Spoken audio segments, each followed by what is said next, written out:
বিষয় কি? বিষয় খুব ভয়াবহ। কি রকম? আরিফ আর ওর মা আমাকে পাগলা করতে পাঠানোর সমস্ত ব্যবস্থা করে ফেলেছে। পাগল তো এখনো হননি। হয়নি, তবে হবার পথে। ঘটনা কি? আজ বাদে কাল পরীক্ষা, আর এখন আমার সুপুত্র আর তার মা আমার কাছে টাকা চাচ্ছে সেই পরীক্ষার প্রশ্নপত্র কেনার জন্য।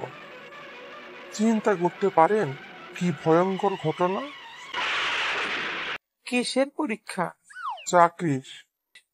প্রশ্ন ফাঁস হয়েছে কে বলল? ওর এক বন্ধু। বন্ধু কোথায়?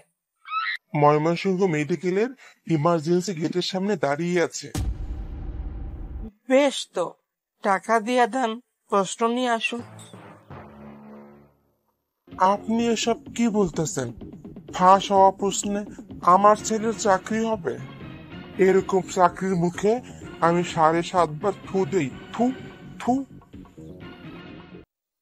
তুমি যুধিষ্ঠির সাজা বসে থাকলে কি হইব? অন্যরা কি বসে থাকবো?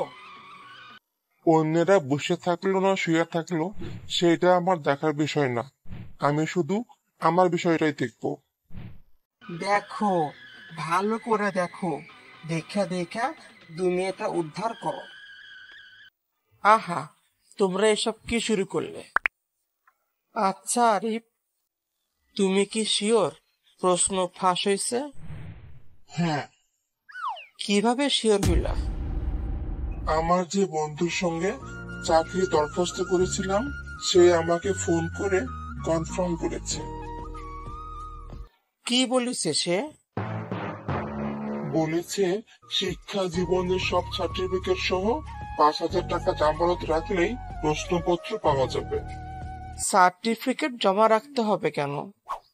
সিকিউরিটি হিসেবে। আর 5,000 টাকা হলো ডাউন পেমেন্ট। প্রশ্ন কমন করলে তাকে 10 লক্ষ টাকা জমা দিতে হবে। টাকা না দিলে? সার্টিফিকেট পাওয়া যাবে না।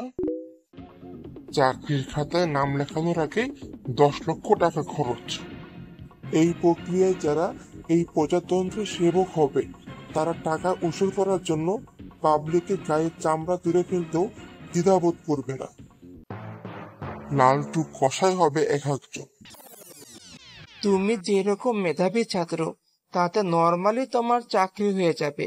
ওই প্রশ্ন ফাঁসের সাথে কেটিস মেরে কোনো দরকার নেই। আমিও প্রথমে তাই ভেবেছিলাম, কিন্তু পরে যখন ভেবে দেখলাম আমি যদি প্রশ্নপত্র না কিনি তাহলে যারা প্রশ্নপত্র পেয়ে যাবে তাদের সাথে আমি কোনোভাবেই টক্কর দিয়ে উঠতে পারবো না। ইনশাআল্লাহ তোমার চাকরি হয়ে যাবে, আত্মবিশ্বাস বজায় রাখো। কিভাবে বজায় রাখবো অঙ্কেল?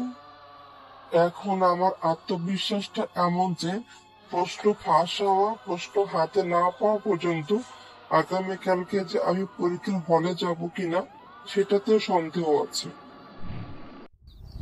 তবু বাবা, একটা কথা মাথায় রেখো, ফাঁস হওয়া প্রশ্নে চাকরি পাওয়ার চেয়ে বেকার থাকা অনেক ভালো। এসব চিন্তা মাথা থেকে ছেড়ে ফেলে যাও বাবা, পড়তে বসো। তোমার জন্য দোয়া রইল। আশা করি তুমি চাকরিটা এমনিতেই পেয়ে যাবে। আপনি ঠিকই বলেছেন। ওই বন্ধুদের খপ্পরে পড়ে আমি ফাঁস হওয়া প্রশ্নের বিষয়ে ছুটে অনেকটা মূল্যবান সময় নষ্ট করে ফেলেছি। আমি আমার ভুল বুঝতে পেরেছি। যাই, মনোযোগ সহকারে পড়ে গিয়ে। কারবার দেখছেন স্টেশন কোথায় আর গাড়ি থামে কোথায়? আরে সামান্য কয়টা টাকার জন্য তোরা প্রশ্ন ফাঁস করা জাতির সঙ্গে প্রতারণা করতেছিস। তোরা সবাই এত খারাপ? ঢালাও ভাবে সবাইকে খারাপ বলাটা ঠিক নয়।